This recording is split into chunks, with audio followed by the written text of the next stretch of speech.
Welcome दोस्तों, स्वागत है आपके अपने चैनल पर। BECC 132 की एक यूनिट मैंने आपको कराई थी। उसके बाद जो सेकंड यूनिट आती है आपकी, जिसमें हम बात करेंगे मोनोपोलिस्टिक मार्केट, यानी कि आप कह सकते हैं मोनोपोलॉजी भी यहाँ पर हम इसे कह सकते हैं एकाधिकार बाजार। एक ऐसा बाजार जहाँ पर बेचने वाला केवल एक ही व्यक्ति होता है और खरीदने वाले क्रेता बहुत सारे होते हैं। तो इस बाजार की बात करेंगे। इस बाजार से रिलेटेड एग्जाम में जितने भी क्वेश्चंस आपको देखने के लिए मिलते हैं वो सारे आज की क्लास में हम क्या करने वाले हैं, कवर करने वाले हैं। तो चलिए कहानी को करते हैं स्टार्ट। यूनिट सेकंड की बात हम कर रहे हैं। एकाधिकार बाजार में कीमत का और उत्पादन का निर्णय किस प्रकार होता है, इसकी बात करेंगे। सबसे पहले एकाधिकार बाजार का अर्थ क्या है, व्हाट इज द मीनिंग। एकाधिकार जिसे इंग्लिश में कहते हैं मोनोपोली, ये जो शब्द है ये दो शब्दों से मिलकर बना है। एक है मोनो शब्द, एक है पोली शब्द। मोनो का मतलब क्या होता है, मोनो का मतलब होता है एक या एक इकाई भी कह सकते हो आप, और पोली का मतलब होता है अधिकार। तो मोनोपोली का मतलब क्या हो गया, एक अधिकार या फिर एक नियंत्रण। यानी कि आप कह सकते हैं कि जो मोनोपोली मार्केट है, ऐसे आप इसे लिख सकते हैं अपनी नोटबुक में। आप ऐसे लिख सकते हैं मोनोपोली शब्द दो शब्दों से मिलकर बना है। एक हो गया आपका मोनो शब्द और एक हो गया आपका पोली शब्द। मोनो का मतलब क्या है यहाँ पर एक, और पोली का मतलब क्या है दोस्तों, अधिकार। जब किसी एक व्यक्ति का पूरी मार्केट पर क्या हो, अधिकार हो। यहाँ अधिकार किस चीज पर होगा, तो आप कहेंगे सर यहाँ पर अधिकार होगा किसी मार्केट पर। तो जब एक ही व्यक्ति का पूरी मार्केट पर अधिकार हो तो उसे क्या कहते हैं, मोनोपोली मार्केट। एकाधिकार बाजार एक ऐसा बाजार है, बाजार की एक ऐसी स्थिति है जहां किसी वस्तु को केवल एक ही बेचने वाला होता है। यहाँ पर वस्तु को बेचने वाले कितने लोग होते हैं, सिर्फ और सिर्फ एक ही वस्तु को बेचने वाला होता है। इतनी बात आपको क्या रखनी है, याद रखनी है। डन दोस्त, इतनी बात यदि आपको समझ में आ गई हो तो हम आगे बढ़े। मैंने इसका शब्द आप कह सकते हैं विच्छेद करके, या फिर आप कह सकते हैं एक एक टुकड़ों में बांट के, दो टुकड़ों में बांट के मैंने आपको ये शब्द का अर्थ समझाया है यहाँ पर। चलिए इसके बाद आगे क्या है आपका, एकाधिकारी फर्म द्वारा उत्पादित कोई वस्तु का कोई निकटतम स्थानापन्न नहीं होता। यानी कि यहाँ पर वस्तु का कोई भी सब्स्टिट्यूशन आपको देखने के लिए नहीं मिलेगा। जो वस्तु एकाधिकार बाजार में बनाई जाती है वो मार्केट में कोई और व्यक्ति बना ही नहीं सकता, क्योंकि यहाँ पर पेटेंट से और कई तरीकों से उस वस्तु का क्या करा लिया जाता है, एकाधिकार प्राप्त कर लिया जाता है। जैसे आईफोन की बात करें तो आईफोन की जो मार्केट है आपको एकाधिकार बाजार देखने के लिए मिलेगी। पूछे क्यों, क्योंकि आप कहेंगे सर आईफोन को बनाने वाली केवल और केवल एक ही कंपनी है, दैट इज कॉल्ड एप्पल, है ना। एप्पल कंपनी का नाम तो आपने सुना होगा। तो ये क्या है, एप्पल का कोई भी निकटतम स्थानापन्न नहीं है। ऐसा कोई फोन दुनिया में नहीं है जो एप्पल का क्या कर सके, बिल्कुल आप कह सकते हैं सब्स्टिट्यूशन बन सके, एक की एप्पल की जगह कोई और फोन यूज किया जा सके, क्योंकि उसकी जो टेक्नोलॉजी है वो अलग है। हालांकि एप्पल से बेहतर फोन मिल सकते हैं, उससे घटिया भी मिल सकते हैं, पर इक्वालिटी में आप देखें तो नहीं मिलेगा। नई फर्म का प्रवेश में यहाँ पर बाधाएं होती हैं, यानी कि यहाँ पर कोई भी नई फर्म प्रवेश नहीं कर सकती, कोई भी नया आप कह सकते हैं विक्रेता बाजार में एंटर नहीं हो सकता। क्लियर, यहाँ पर समझ में आई कहानी। चलिए, एकाधिकार के अंतर्गत फर्म और उद्योग के बीच कोई अंतर नहीं होता, इट्स अ मेन लाइन। पूछे क्यों, क्योंकि मैंने आपको बताया था जो इंडस्ट्री होती है जिसे आप उद्योग कहते हैं, उद्योग जो होता है ये फर्मों का समूह होता है। उद्योग क्या होता है, फर्मों का समूह। एक जैसी वस्तुओं का उत्पादन करने वाली फर्मों का समूह क्या होता है, उद्योग होता है। लेकिन एकाधिकार बाजार में उद्योग ही फर्म होती है, क्योंकि एक ही फर्म है तो उद्योग किससे बनेगा, केवल और केवल एक ही फर्म से उद्योग बन जाएगा। तो यहाँ पर उद्योग ही क्या होता है, फर्म होता है। इतनी सी बात आपको याद रखनी है। तो मुझे नहीं लगता मीनिंग समझने में कोई भी दिक्कत आपको यहाँ पर हुई होगी। अब इससे आगे क्लास पूरी तरीके से रैपिड चलेगी, क्योंकि मैंने मीनिंग आपके दिमाग में एक बार डाल दिया है। इस क्लास को 2 बार देखना, तुरंत आपको कॉन्सेप्ट समझ में यहाँ पर आएंगे।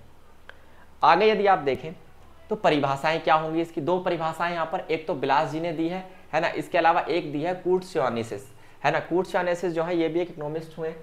कोई सी भी एक डेफिनेशन में आपको समझा देता हूं, दूसरी आप खुद पढ़ के समझने की कोशिश करना। जैसे मैं आपको ये वाली समझाता हूं, नीचे वाली। एकाधिकार एक ऐसा बाजार है जहां केवल वस्तु का एक ही बेचने वाला होता है, उसके द्वारा उत्पादित वस्तु का कोई निकटतम स्थानापन्न भी नहीं होता। बाजार में प्रवेश में क्या होती है, बाधाएं होती हैं। तो 3 कैरेक्टरिस्टिक्स, 3 विशेषताओं को उठाकर बाजार की क्या बनाया गया है, बाजार की इन 3 विशेषताओं को उठाकर ये परिभाषा बनाई है कूट्स-योआनिसिस ने। समझ में आई कहानी, दैट इज डेफिनेशन। एक ऐसा बाजार जहां पर वस्तु को बेचने वाला एक व्यक्ति है, ऐसी वस्तु बना रहा है कि कोई और नहीं बना सकता, और कोई दूसरा विक्रेता बाजार में एंट्री नहीं ले सकता। बेचने वाला, खरीदने वाले तो ले सकते हैं अनगिनत, ठीक है। नेक्स्ट यदि हम यहाँ पर बात करें तो आपको दिखाई देगा एकाधिकार बाजार के लक्षण क्या क्या होंगे। तो मुझे अभी इन्हें समझाने की जरूरत नहीं पड़ेगी, आप एक ही मिनट में इन्हें समझ जाएंगे। क्या कि एकाधिकार बाजार में वस्तु को केवल बेचने वाले कितने होते हैं, एक होता है वस्तु का, और पूरे बाजार पर क्या होता है दोस्तों, नियंत्रण उसका होता है, पूर्ण बाजार पर नियंत्रण होता है।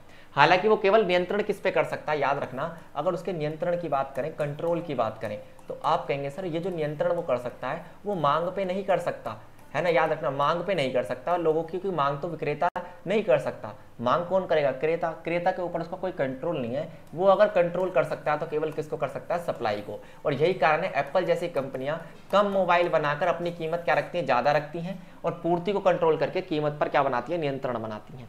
तो इस पर तो उनका नियंत्रण होता है, मांग पर नहीं होता।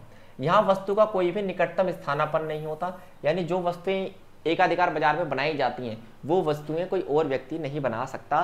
ठीक है, कीमत पर नियंत्रण, यहाँ पर एकाधिकार आपूर्ति पर नियंत्रण होने के कारण अपनी वस्तु किस पर नियंत्रण रख पाता है, कीमत पर। मैंने आपसे कहा था ना, पूर्ति पर नियंत्रण होने के कारण ही व्यक्ति किस पर नियंत्रण बनाने की कोशिश करता है, तो आप कहेंगे सर पूर्ति पर नियंत्रण होने के कारण ही व्यक्ति कीमत पर भी नियंत्रण बनाने की कोशिश यहाँ पर करता है।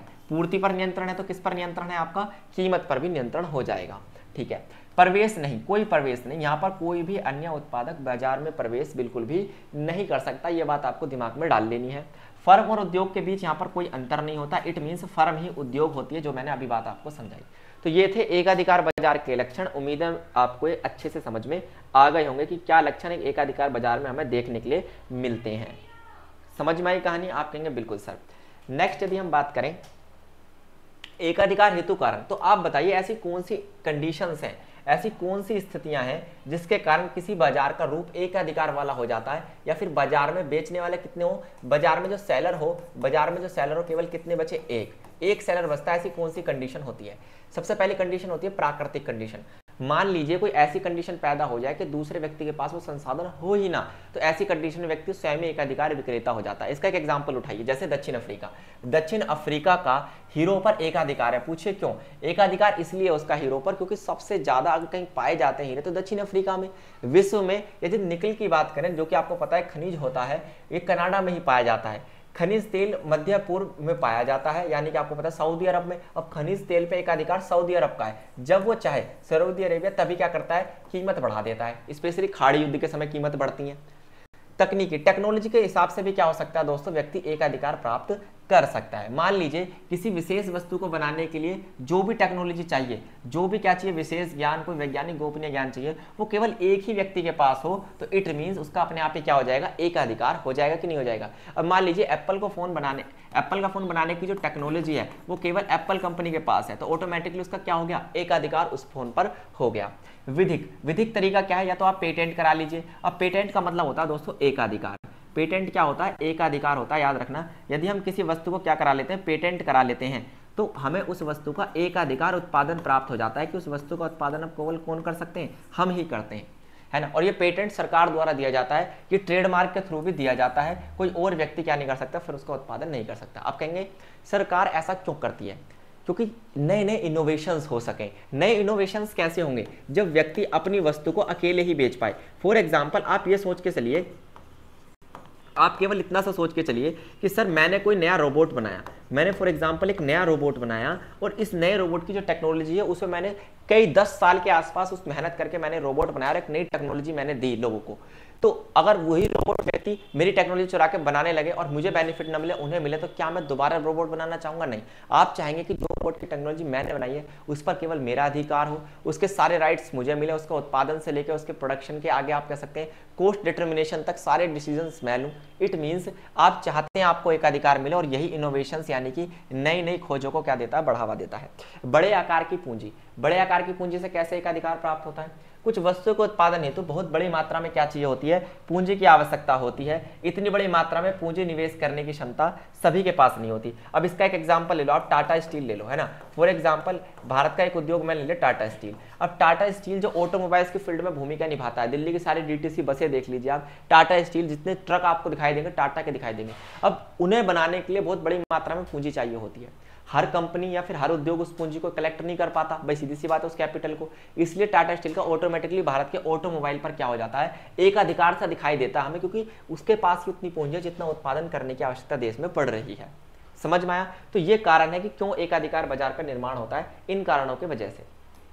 नेक्स्ट, एकाधिकार के अंतर्गत फर्म का सीमांत आगम वक्र और कौन सा वक्र, आप कह सकते हैं औसत आगम वक्र क्या होता है ना। यहाँ पर औसत वर्ड भी लिख लेना, औसत आगम वक्र।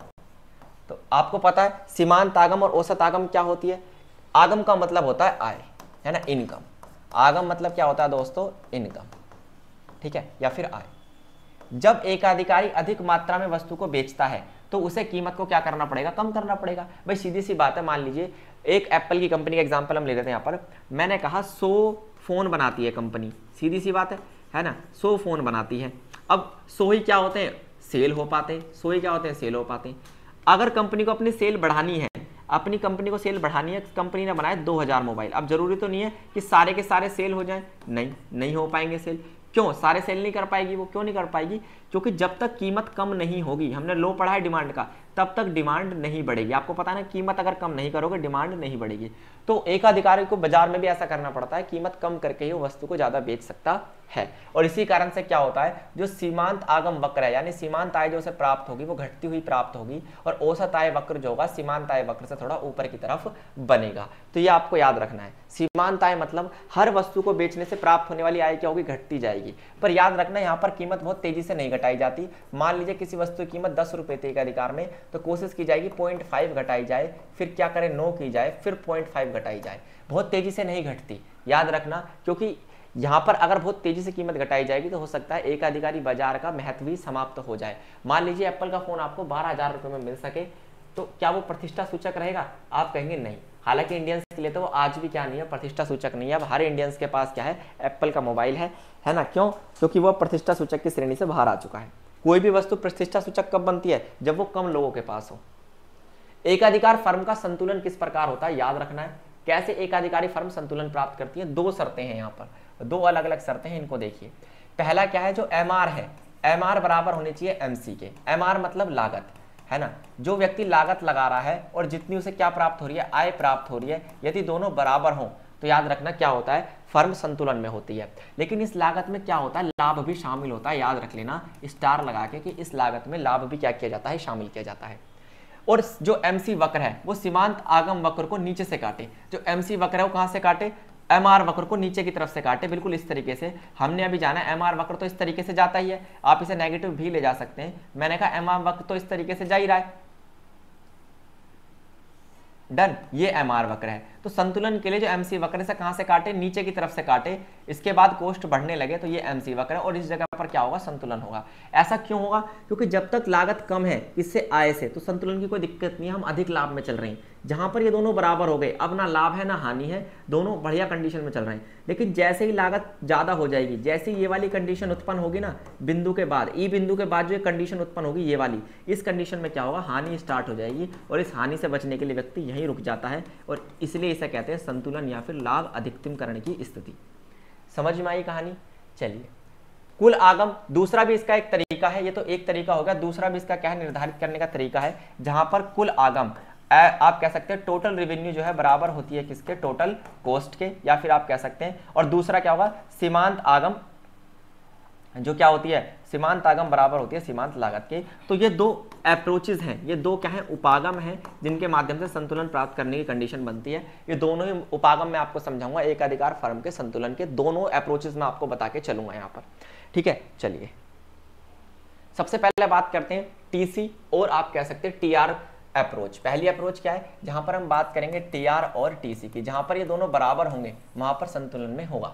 एक अधिकारी उस स्थिति में अधिकतम लाभ प्राप्त कर सकता है जब टीआर और टीसी क्या हो, इन दोनों के बीच का अंतर क्या हो, बराबर हो। तो यहां पर हम बराबर ना करके हम क्या कह सकते हैं कि जब इन दोनों के बीच का अंतर टीआर और माइनस टीसी, टीआर और टीसी के बीच का अंतर क्या हो, मैक्सिमम हो, तब उसे क्या कहेंगे, हम संतुलन की स्थिति यहां पर कहेंगे। समझ में आया, जब मैक्सिमम होगा तभी अर्थव्यवस्था किसमें होगी, संतुलन में होगी। जैसा कि आप देख भी पा रहे होंगे, ये जो वक्र आपको दिखाई दे रहा है, ध्यान से समझ लेना, ये जो आपको वक्र दिखाई दे रहा है एकाधिकार बाजार में, ये कैसा दिखाई दे रहा है आपको, आप कहेंगे सर ये तो है टीआर वक्र। ये क्या है, टीआर वक्र। और ये जो वक्र है आपको दिखाई देगा, ये क्या है दोस्तों, ये है टीसी वक्र। ये दिखाता है लागत को, ये किसको दिखाता है, लागत को, और ये दिखाता है आय को। तो जो टोटल है, जो टोटल आय है और जो टोटल लागत है, इन दोनों के बीच का डिफरेंस ये आपको दिखाई देगा। और जब ये डिफरेंस क्या होगा, मैक्सिमम होगा, वहीं क्या होगा दोस्तों, संतुलन होगा। तो मैक्सिमम कहां पर है, उत्पादन के इस स्तर पर, क्यों पर। तो क्यों ही क्या है आपकी संतुलन उत्पादन मात्रा है, आप कहेंगे ये क्या है, संतुलन उत्पादन मात्रा। समझ में आई कहानी। भाई आप ही सोचिए, मैंने 100 रुपए टोटल कॉस्ट लगाई, 100 रुपए, और मैंने क्या किया, टोटल रेवेन्यू मुझे प्राप्त हुई 200 रुपए, एक तरीका। दूसरा मैंने टोटल कॉस्ट लगाई कितनी, आप मान के चलिए 150 रुपये, और टोटल रेवेन्यू मुझे प्राप्त हुआ कितना, 200 रुपये। फिर मैंने टोटल कॉस्ट लगाई कितना, 200 रुपये, और आप मान के चलिए टोटल रेवेन्यू मुझे प्राप्त हुआ 200 रुपये। तो आप यहाँ पर अंतर देखेंगे, यहाँ पर अंतर है 100 का, यहाँ पर अंतर है किसका, 50 का, यहाँ पर अंतर है कितना, 0। तो ये तो आप देखिए यहाँ पर तो कोई कंडीशन बनती ही नहीं, ये भी कंडीशन नहीं बनती क्योंकि अंतर कम है, यहाँ अंतर मैक्सिमम है, दैट विल बी संतुलन की कंडीशन। इसे क्या कहेंगे, संतुलन की कंडीशन कहेंगे। समझ में आई कहानी? इससे बेहतरीन आपको और कोई नहीं समझा सकता, इससे बेहतरीन ना इसका तरीका हो सकता समझने का। ठीक है, चलिए, यदि आप यहाँ पर चैनल पर नए हैं तो जरूर इस चैनल को ज्वाइन कीजिए, सब्सक्राइब कीजिए, और अपने इग्नू के जितने भी व्हाट्सएप ग्रुप्स हैं वहाँ पर इस क्लास को शेयर कीजिए, क्योंकि बहुत से लोग ऐसे हैं जिन तक सुविधाएं नहीं पहुँच पा रही, फ्री क्लासेस नहीं पहुँच पा रही है। और आप हमारे ऑफिशियल नंबर पर भी क्या कर सकते हैं, जो कि आपको स्क्रीन पर दिखाई दे रहा होगा, इस ऑफिशियल नंबर पर भी मैसेज कर सकते हैं, हमें भी अपने इग्नू के व्हाट्सएप ग्रुप्स में आप ऐड कर सकते हैं ताकि हम लोगों तक पहुँच बना सकें। साथ में आप देख सकते हैं कि सीमांत आगम जो है और सीमांत लागत जो है ये उपागम, इसमें क्या होता है, पहली शर्त तो ये है ही, और दूसरी शर्त मैंने आपसे कहा था एमसी वक्र एमआर वक्र को नीचे की तरफ से काटेगा। अब आप देखिए यहाँ पर जो एमसी वक्र है ये है आपका एमसी वक्र, ये क्या है दोस्तों आपका, इन्हीं दो वक्र पर फोकस करो, ये है आपका एमसी वक्र, और ये जो आपको वक्र दिखाई दे रहा है कौन सा, ये वाला, सॉरी ये वाला ये जो वक्र है आपका ये है एमआर वक्र। तो आप देख रहे हैं इसको ये नीचे की तरफ से यहाँ से काट रहा है ई बिंदु पर, तो यही क्या है आपका संतुलन बिंदु है। केवल ये दो वक्र आपको बनाने, एमआर और एमसी वक्र। ठीक है, समझ में आई कहानी? ये रही दो शर्त, इन दो शर्तों को याद कर लेना। एकाधिकार बाजार में संतुलन इन्हीं दो शर्तों के कारण हो पाता है, रटनी पड़ेंगी ये दो शर्तें आपको। चलिए आगे यदि हम देखें तो यहाँ पर ये क्वेश्चन एग्जाम में आया हुआ है, बिल्कुल शॉर्ट फॉर्म में मैं आपको समझा दूंगा। क्वेश्चन ये है कि एकाधिकार बाजार और पूर्ण प्रतियोगिता बाजार में आखिरकार क्या डिफरेंस होता है। तो आप देखेंगे एकाधिकार बाजार में वस्तु को बेचने वाला क्या होता है, केवल और केवल एक ही व्यक्ति होता है, तो केवल एक फर्म, और यहाँ पर क्रेता और विक्रेताओं की संख्या क्या होती है, बहुत ज्यादा होती है। आप कह सकते हैं यहाँ पर क्रेता और विक्रेताओं की संख्या क्या होती है, यहाँ पर क्रेता विक्रेता की संख्या ज्यादा होती है। ठीक है, विक्रेताओं की और क्रेताओं की संख्या की बात यदि हम करें तो यहाँ पर आप कह सकते हैं केवल एक विक्रेता, लेकिन क्रेता बहुत सारे होते हैं। यहाँ पर दोनों ही क्या होते हैं, बड़ी संख्या में होते हैं। तीसरा है आपूर्ति, यहाँ पर वस्तु का आपूर्तिकर्ता भी क्या होता है, केवल एक। सप्लाई जो मार्केट में कर रहा है कितने व्यक्ति करते हैं, एकाधिकार में केवल एक व्यक्ति सप्लाई करता है, जबकि पूर्ण प्रतियोगिता में बड़ी संख्या में लोग सप्लाई करते हैं। मांग की यदि बात करें, मांग पूर्ण नहीं है, मांग वक्र नीचे की ओर गिरता हुआ है, क्योंकि यहाँ पर मांग पूरी नहीं की जाती। अगर हर व्यक्ति की मांग पूरी कर दी जाएगी तो वस्तु की वैल्यू खत्म हो जाएगी, मानते हो नहीं मानते? साथ साथ यहाँ पर मांग पूर्णतः लोचदार होती है, क्योंकि यहाँ पर हर व्यक्ति की मांग को पूरा करने की कोशिश की जाती है। उत्पाद की बात करें तो यहाँ पर भी समरूप उत्पाद होते हैं और यहाँ पर भी समरूप उत्पाद होते हैं। क्या होते हैं समरूप उत्पाद, ये क्वेश्चन एग्जाम में बनता है। समरूप उत्पाद क्या होते हैं, याद रखिए, समरूप उत्पाद का मतलब है ऐसा प्रोडक्ट जो आकार, रंग, रूप में और आप कहेंगे फीचर्स में क्या हो, एक जैसे हो, उन्हें समरूप या फिर समान उत्पाद हम कहते हैं।